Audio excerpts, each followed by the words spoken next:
Hello and welcome to Tea Time on Plus TV Africa. I'm here with Ifeoluwa Omai and Ifeoluwa Oshike. Hey guys. It's good. I'm alright, how you doing? Well, it's Friday.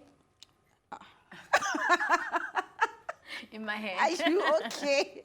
Why did you go to this morning? Let's understand. That's what I'm saying. For me, it's Friday. It's still Friday. No. Oh.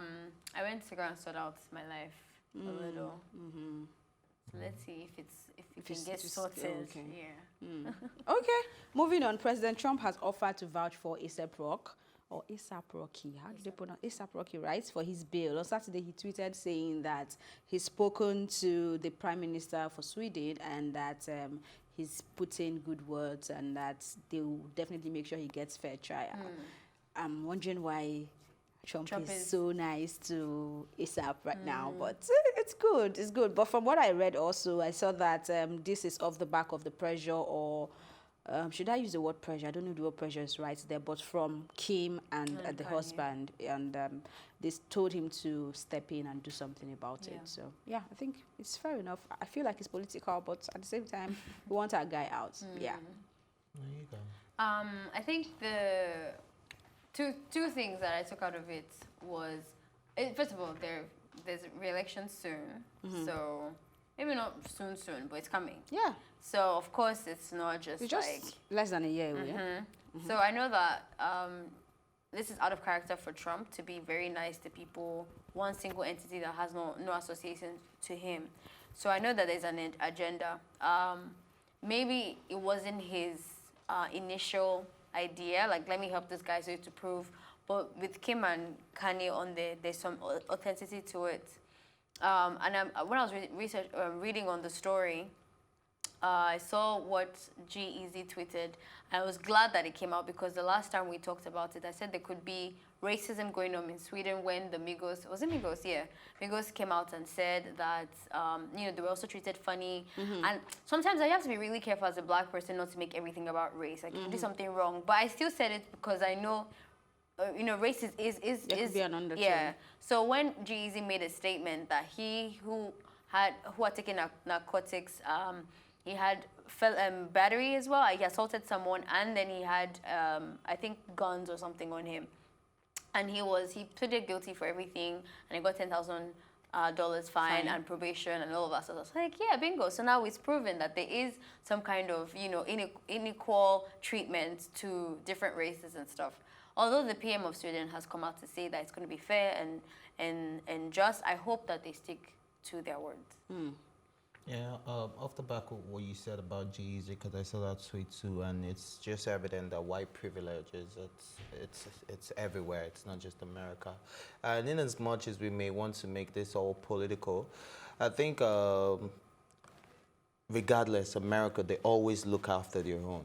That is one thing that is standard. So The whether value or of life not is very they high. don't, you're an entity they don't care about or whatever, the fact that you're American, you're in another country, and your case has garnered a lot of international attention already, it's only right that somebody would step in, even if it's not the president. Yeah. The only reason why it's surprising is because it's Trump, and we know he's racist, and we know all those things about him. That's the only reason why we're surprised. But if it was any other person, we probably won't be saying this. So let's just see how this plays out. They said they're going to get back to him in 48 hours. That was on Saturday, so by tonight we should know what's going on. So. All right, we'll keep an eye on that. However, Davido is in the news again this afternoon as he's said to be working with Justin Bieber on his new album. Recall that about last, I think 2 weeks now, there was an announcement of him working or having a single with Chris Brown titled Blow My Mind, and I'm sure that will also be on the album. And he's also saying that he's working with people like Meek Mill, Migos, Lil Baby, Gunna. That's big names, and I hope this is not just a joke. If it's real, then I'm super, super, super excited for him. It is a big one. And it's also interesting to see that it's coming out this month. I thought like it would be something that was coming July. out much later. So I'm really anticipating that. I want to hear the sound because, it's one thing to have like one international or one foreign artist, but there's not a lot of people, except it's on one song. I want to know what the sound of the album will look like. And it just got me thinking away from his story. I'm not saying it's going to happen to him. But because we become such a an international front. I mean, the Nigerian sound. I was just thinking, I just hope this doesn't get to a point where it bites us back in the ass and we start to lose our voice and start to sound more foreign than African. I don't think that's going to happen, but I'm just hoping that, you know, people are a lot more careful and obviously conscious about making sure that doesn't happen. Okay, before Ife comes in, since you're talking about sound, what do you think, you weren't here in the morning, so what sound or vibe did you get from Lion King, the album? I've been playing that album non-stop. I start from the beginning, let the interludes play. I really like the sound. I love it. I think that the message itself is very beautiful. There's a bit of an exaggeration for Brown Skin Girl. I always say it's an exaggeration because of the sound, but I think the lyrics is worth celebrating and making noise about. But I don't think it was. I think Jara was probably a better vibe in terms of sound than Brown Skin Girl for me. But the lyrics in Brown Skin Girl was obviously more important than anything else. I'm not a big fan of the techno and Yemi Alade and somebody else. Who was there? It's easy. I don't really like that one. But every other thing seems fine. I will listen to it over and over again. Kudos to you, Beyonce. I hail you. No, okay. Ife. And congratulations, Davido. That's all you have to say? Yeah. How are you such a hater of Davido in life? How? Can't you just be excited for me as I'm excited? You're not excited about his... No, I'm looking forward to the album, but it's not something... Okay, what do you want me to say? Analyze what the collaboration will be like? Anyway, I'm sure happy for him, even if you're not happy. I am happy for him, that's why I said congratulations. So we need to go on a quick break, but when we come back, it will be time for some relationship drama. We'll be right back.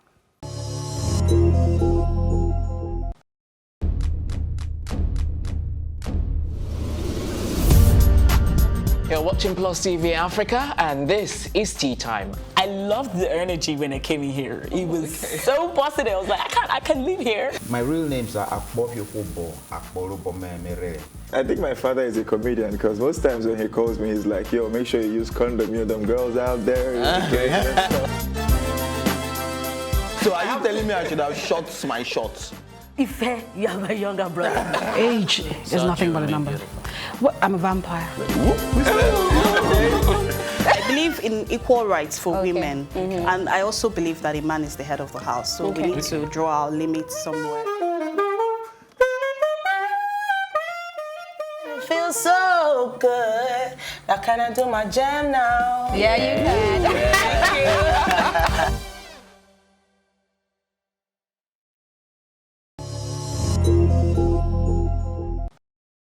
Welcome back. Mercy Aigbe's estranged husband has said in an interview with Sponge, saying that they are back together and that she's living with him in his house.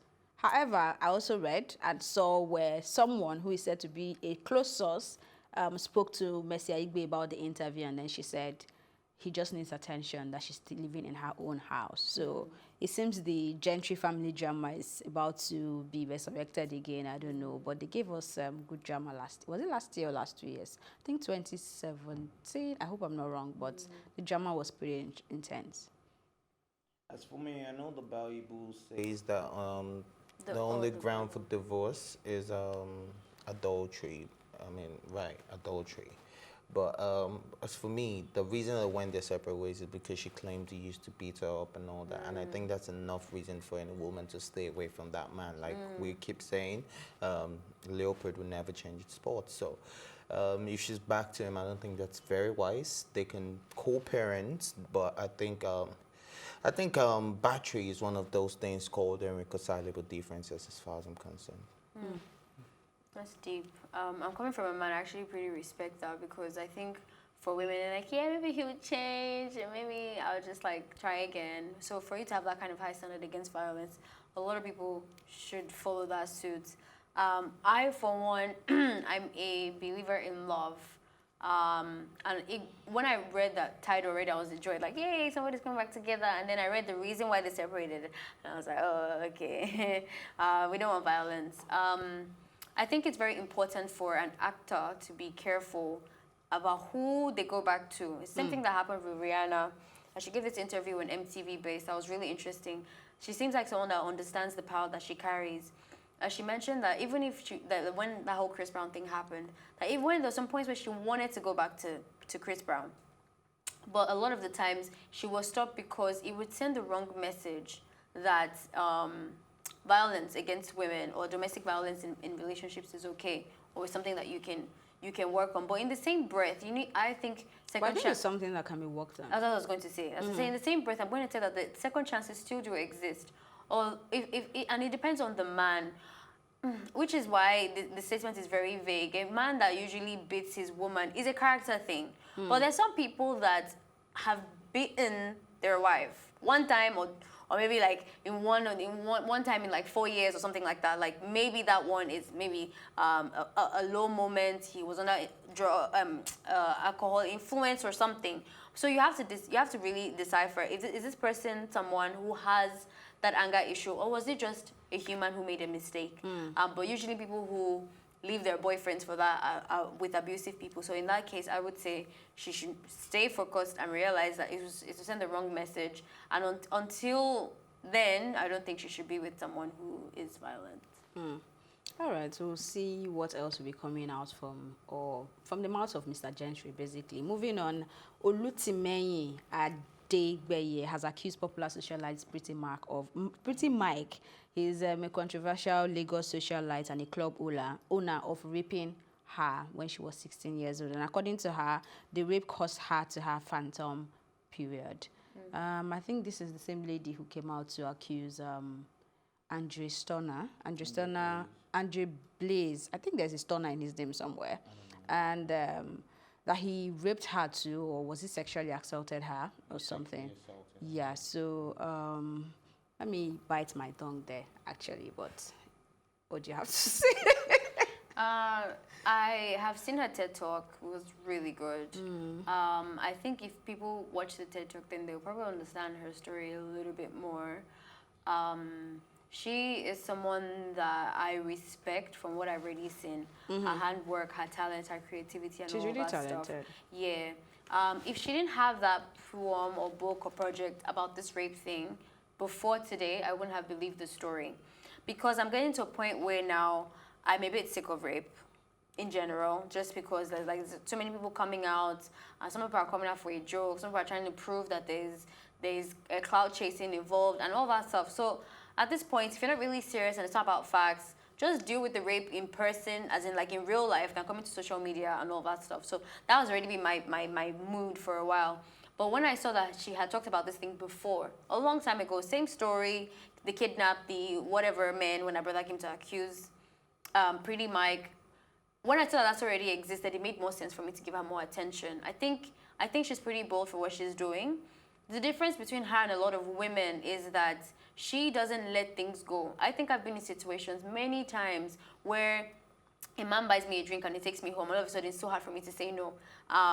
Even though they didn't rape me and I voluntarily gave myself to make, even if it's not sex, to just maybe sleep over or kiss him or something like that, I wouldn't call it what it is and I would shun it down. She is emphasizing on those incidents, so it looks like her own is too much. Just what I mean. Something that I would like brush off. She's putting light on it and saying, guys, this has happened to me, this has happened to me. It just happened to be that the people that are doing it to her are also famous. So it's starting to look like, sis, only you.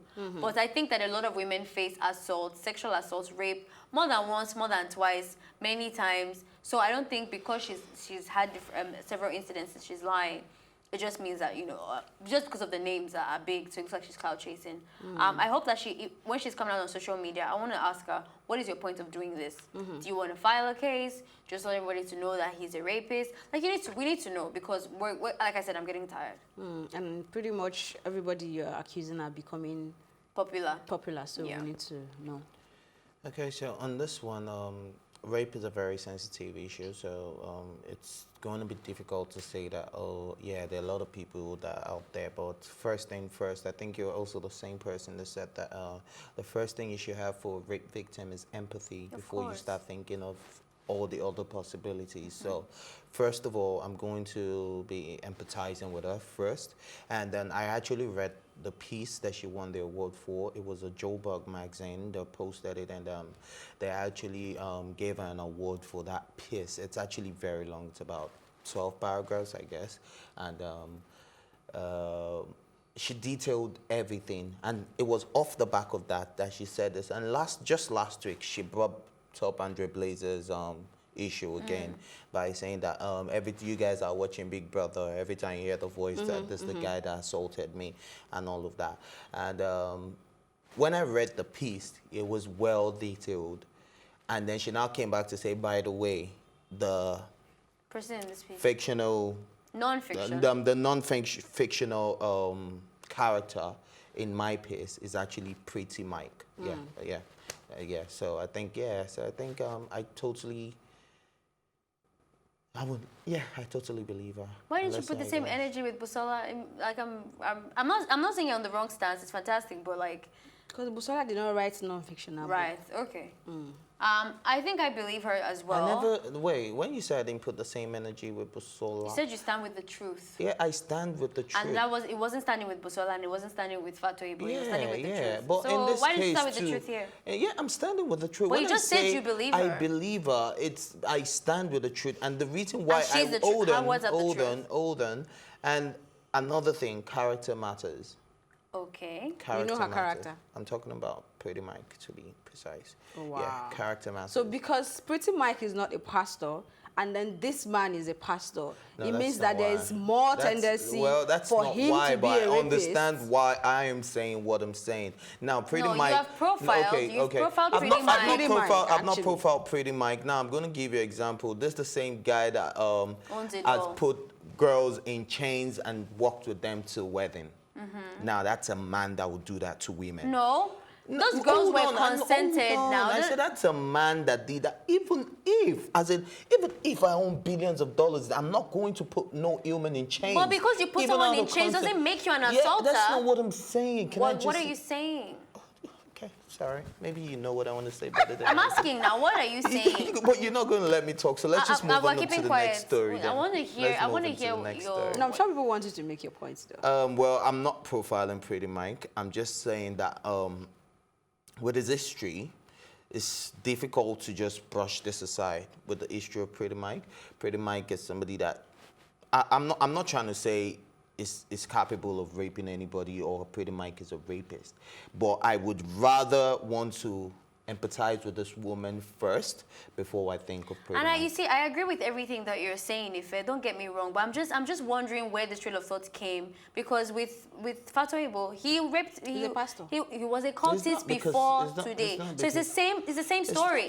This is somebody that has a past, and somebody has come out, and you were all about like, I'm supporting Kenny, I'm doing this, I'm doing that. So I'm just wondering where that change happened with this girl. Because I'm sure his questions now. Because Pretty Mike put chain in the neck of. I think I agree with what you're saying about this guy, because he bought a sex doll and was saying talk. You can see he has a weird, twisted view of women in general. But just because somebody posts that on social media and the other person doesn't make one the bad guy and the other one not. You could post all those things. You're the ones looking for the bad and good guys in this case, because in this case, I'm just looking at two men who have been accused of raping women and two women that we should empathize with. That's all I'm saying. I'm not saying a bad guy and a good guy. I'm saying... So you empathize with Busola? Can we just move on to the next I'm just asking, do you empathize with Busola? Let's move on to the next story. I think it's time for a break. But when we return, we'll have one more story for you. We'll be right back.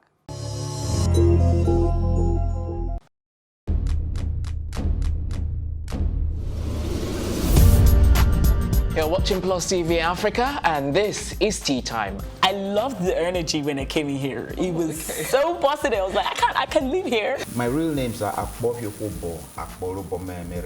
I think my father is a comedian, because most times when he calls me, he's like, yo, make sure you use condom, you know, them girls out there. So are you telling me I should have shot my shots? Ife, you have a younger brother. Age is nothing but a number. What? I'm a vampire. I believe in equal rights for women, and I also believe that a man is the head of the house, so we need to draw our limits somewhere. It feels so good. Now can I do my jam now? Yeah, you can.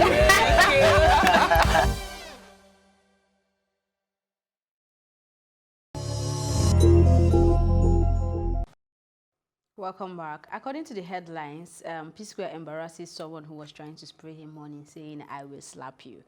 I think this title or this story that is being spread around by the bloggers, and this apparently happened in Delta State, is a bit twisted and funny because maybe I haven't seen the real video I'm supposed to see, but the one I saw, I did not explicitly hear him say it in a manner that would embarrass someone. So correct me if you guys have seen the right video. He said, "I'll slap you" or something. He said that. Oh, I probably saw half of the video. I don't know, but did you say "I will slap you"? I think this whole thing was taken out of context because what it was actually trying. Yeah, he has also come out. But Yeah, did he say "I will slap"? Did you hear "I will slap you"? No, but not like I would say if you spray me money, I could slap you. Yeah.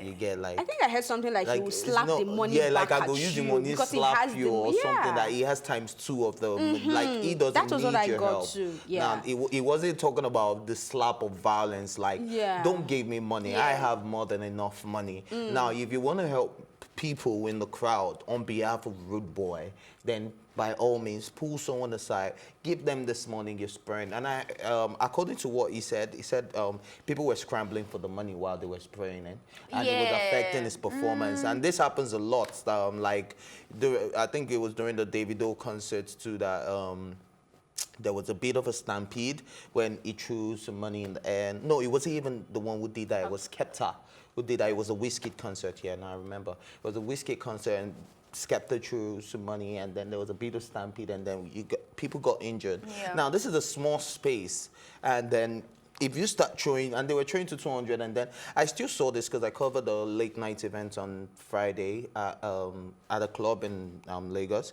and while a guy was driving off, you know, the people that park you, the valet, that they park you and all of that, but not the real ones, the ones that just show you where they are, the street ones. So while this guy was driving away, how did you give him with that serious nice name like that? Aigbe, that's their name. Anyway, so the guy wound down and threw money, and then you see everybody, like all the street guys running, and then I saw one afterwards. He had bruised his hands. Yeah, like while he was trying to get 200 naira. So I'm like, you're gonna spend way more than 200 naira to treat yourself. Yeah. Do you understand? So I think it's a terrible culture that I think there was a time CBN even banned it that you can't spray money if you have to do. So I even respect the fact that he did that, and it's even enough for you to tell people, don't spray me, I will slap you if you really want to give me money. After the show, walk up to me, oh, your performance was great. I would like to bless your ministry. Here's 200 naira. Give me. But yeah, I think this whole story was taken out of context. It wasn't like it was trying to embarrass anyone. Okay. I saw, first of all, when I saw the thing, my first thought was I thought that they had already made the thing illegal, that we shouldn't spray money because it still happens. It's illegal, but because it doesn't show any respect to like government property, which is what money is. But when I saw the video, what I watched was that he said, "I'll slap you" or something, and he moved back and stuff. I didn't see any crowd on the stage. This person walked away from the crowd onto the stage. I agree to what Ife is saying, but I don't think that in this particular case that would have happened, because it wasn't like everybody was on the crowd and money already touched the floor. And still people were not coming up. So I don't think that was the case. When he said, "I will slap you," the people were saying that he shouldn't have been that aggressive to him, blah, blah, blah, blah, blah. And I agree to an extent that the bloggers have taken it out of context. But his story, to me, felt like it was stretching. It was arrogant. Yeah, I think it was stretching a little bit. I sensed a little bit of arrogance because it was like, you can't compete with me, but you possibly spend 200 naira, but I will spray $100 each on. You get like, to me that was arrogance. Like, why are you telling us about? The reason why people saying he was stretching was that in the video, that's what I got. But when he started writing, he now said, "Oh, there is violence. We're not able to hit each other." I'm like, yeah, that's not what was happening in that video. It didn't look like your concern was about violence. Your concern was that you are belittling me, spraying money on me. Like, I don't need your money. That's the kind of vibe I got when I watched the video. So I was just like, right, you're stretching. But okay, I guess you are into protecting your audience and safety. That's right too. But I don't think that's what was the initial idea when he was reacting on stage. It's a pride goes before a fall. Anyways, that's how we wrap up on this episode of Tea Time. You can join us tomorrow for fresh episodes. But until then, my thank you as always will go to my co-anchors, Ifeoluwa Osunkaye and Ifeoluwa Omai, and the entire production team. My name is Elsie Godwin saying thank you for watching and see you later.